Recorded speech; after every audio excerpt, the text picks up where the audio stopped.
मेरे पास कल एक पेशेंट आए और उन्होंने मेरे को कहा कि डॉक्टर साहब मेरे दांत में आज ही दर्द हुआ है और मैं आपके पास आ गया हूँ, क्या आपको लगता है वो सही टाइम पे आए हैं? हाय, मेरा नाम डॉक्टर अरुण ग्रोवर है और मैं एक डेंटिस्ट हूँ डॉक्टर्स प्लाजा उत्तम नगर में। मेरे को 30 साल का एक्सपीरियंस है। अब मैं आपको बताता हूँ कि वो सही थे या गलत थे। वो ट्रेन छूटने के बाद प्लेटफॉर्म पे आए हैं।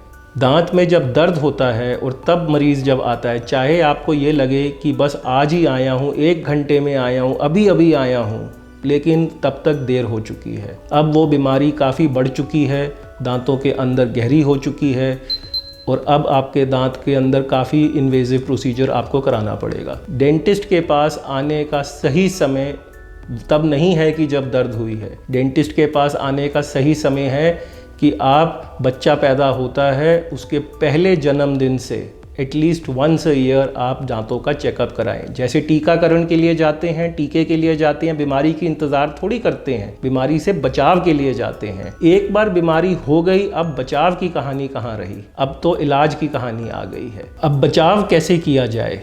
बचाव के लिए ज़रूरी है कि आप ये समझें कि ब्रशिंग का क्या इम्पॉर्टेंट रोल है। खाली ब्रशिंग ही काफ़ी है या ब्रशिंग के अलावा भी कुछ करने की ज़रूरत है? जैसे कि फ्लॉसिंग होती है। फ्लॉसिंग कितनी तरह की होती है, थ्रेड फ्लॉस होता है, वाटर फ्लॉसिंग होती है।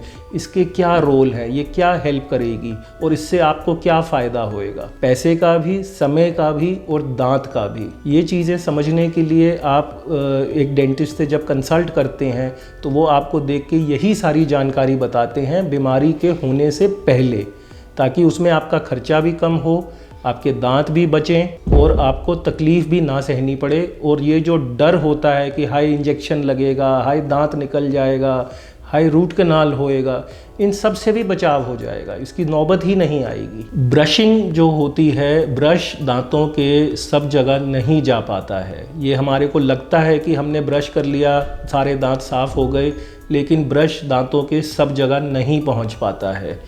एक चीज़ होती है जिसे हम वाटर फ्लॉसर कहते हैं।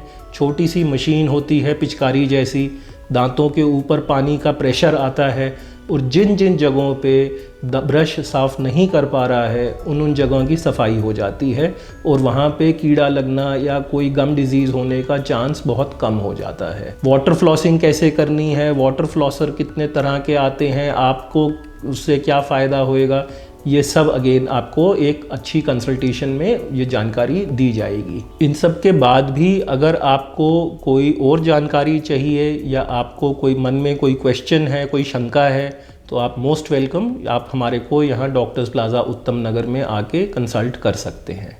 Thank you.